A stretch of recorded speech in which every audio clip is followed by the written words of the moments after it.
এবার আজকে আমরা জানবো কিভাবে আমরা ইলেকট্রনিক কনফিগারেশন লিখতে পারবো। আমরা শিখবো, আমরা জানবো আমরা কিভাবে ইলেকট্রনিক কনফিগারেশন লিখবো, কিভাবে লিখবো।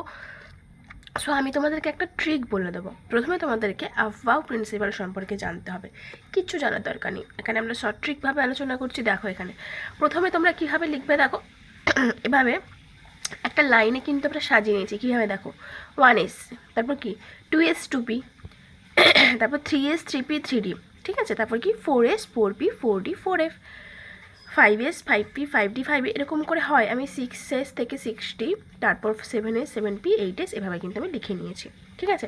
এবার দেখো আমি একটা লাইন টেনেছি, এইভাবে একটা লাইন টেনেছি, এইভাবে একটা লাইন টেনেছি, এরকমভাবে লাইন টেনেছি। সো এরকমভাবে তির্যকভাবে আমরা লাইন টেনে দিয়েছি। সাজাবে কী করে তোমরা, প্রথমে এইভাবে আসবে, তারপর এইভাবে গিয়ে এইভাবে আসবে, মানে এইভাবে আসবে, আবার সেম এরকম করে এরকমভাবে আসবে, তারপর আবার এইভাবে আমাদের কিন্তু লেখাটা আসবে।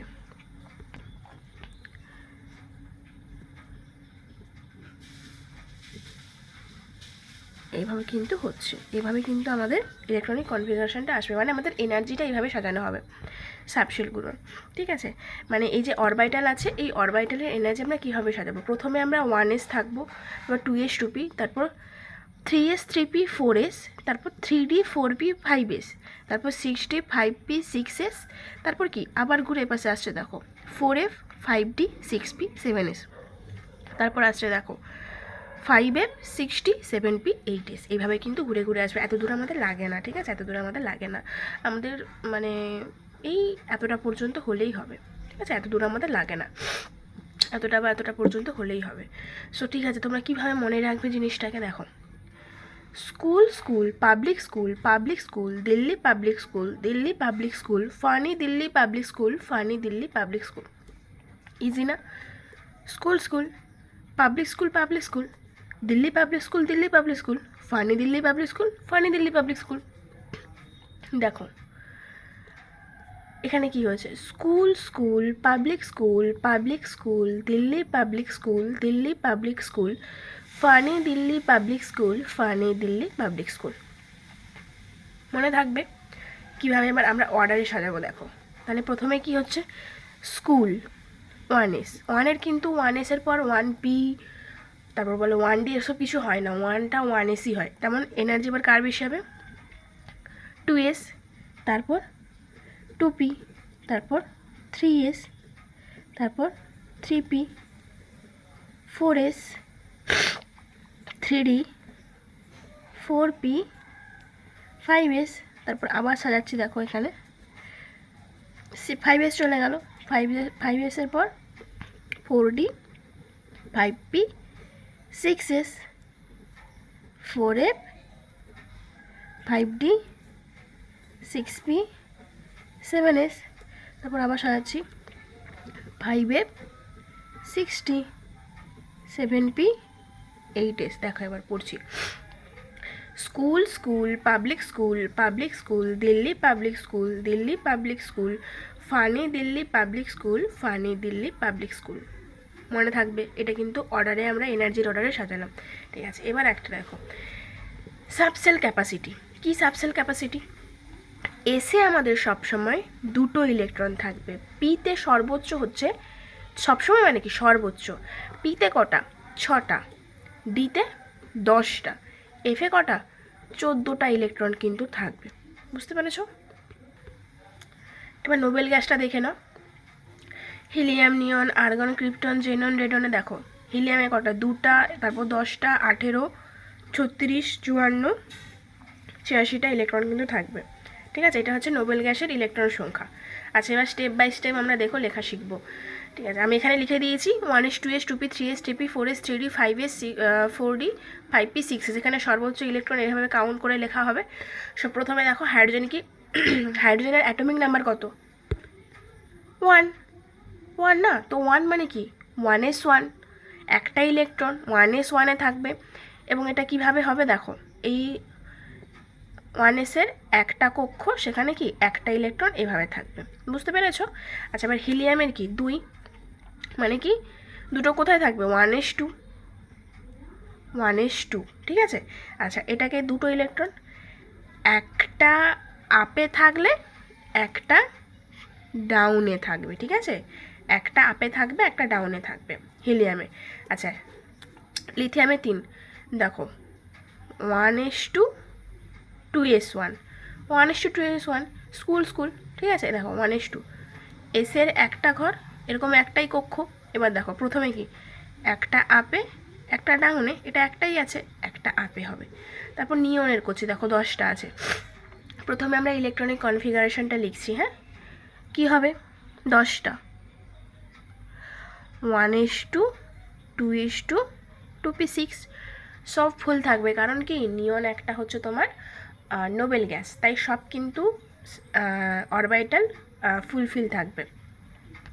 দেখো এটাকে আমি এবার আঁকছি, দেখো এসের একটা করে ঘর, পি এর কটা ঘর, পি এর 3টে ঘর, এসের একটা ঘর, পি এর 3টে ঘর, এসের সর্বোচ্চ 2টো ইলেকট্রন থাকে, পি এর সর্বোচ্চ 6টা ইলেকট্রন থাকে। দেখো ভর্তি করছি আপে ডাউনে, আপে ডাউনে। এখানে কীভাবে ভর্তি করছি, দেখো প্রথমে সব একই দিকে আসবে, ইলেকট্রনগুলোর ঘূর্ণন একই দিকে থাকবে।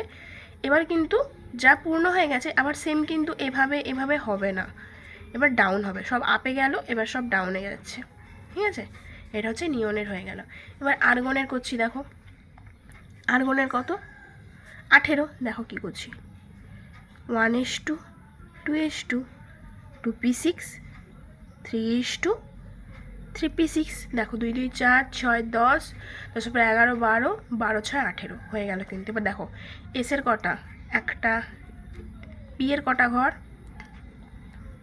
3টে ঘর, এসের কটা আমার একটা, পি এর কটা, 3টে ঘর, ঠিক আছে। এবার দেখো দুটো ইলেকট্রন, একটা আপ একটা ডাউন, এখানে একটা আপ একটা ডাউন, এখানে দেখো প্রথমে একই ঘূর্ণনে হাফ ফিল্ড হবে, তারপর ডাউনে হচ্ছে, দেখো এখানে দেখো প্রথমে আপ ডাউন, এবার দেখো এখানে একই ঘূর্ণনে হচ্ছে, এবার দেখো ডাউন, ফুল ভর্তি হয়ে গেল। এবার দেখো পটাশিয়াম, দেখো পটাশিয়ামের 19, হ্যাঁ।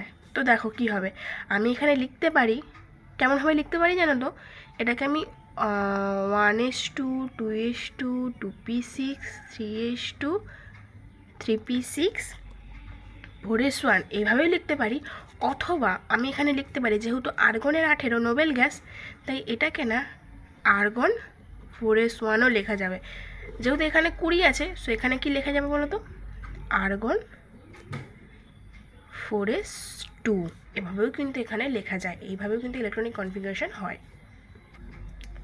কিন্তু তোমাদেরকে কিন্তু এই ক্রোমিয়াম আর কপারের কিন্তু ভালোভাবে মনে রাখতে হবে, এটা একটু ব্যতিক্রম হয়। এটা কিভাবে হয় দেখো, 24 সাজাচ্ছি, দেখো 1s2 2s2 2p6 3s2 3p6 4s2 3d4, দেখো 2 2 4 6 কত 10 12 18 19 20 24, এইরকম হওয়ার কথা ছিল, কিন্তু এটা হবে না। এটা কীরকম হবে বলো তো, দেখো ডিতে, ডি কিন্তু আমার 5টা ঘর, 1 2 3 4 3 4 5, 4টা এরকম এরকম এইভাবে ভর্তি করলাম। দেখো এটাকে না খুব অস্থায়ী, যদি আমি এখানে একটা ইলেকট্রন দিয়ে দিতে পারি, সেক্ষেত্রে কিন্তু এটা আমার স্টেবল হয়ে যাবে, তাই আমি এটাকে স্টেবল করব। সবাই স্থায়ী হতে চায় না, সো এটাকে আমি এরকমভাবে 5টাভাবে ভর্তি করে দেবো। আর এস যেখানে 2টো ছিল, মানে এই ইলেকট্রনটা আমার কোথায় চলে যাবে, এপাশে চলে যাবে, আর একটা আমার এখানে হাফ ফিল্ড, মানে এটাও আমার অর্ধপূর্ণ হাফ ফিল্ড হয়ে গেল,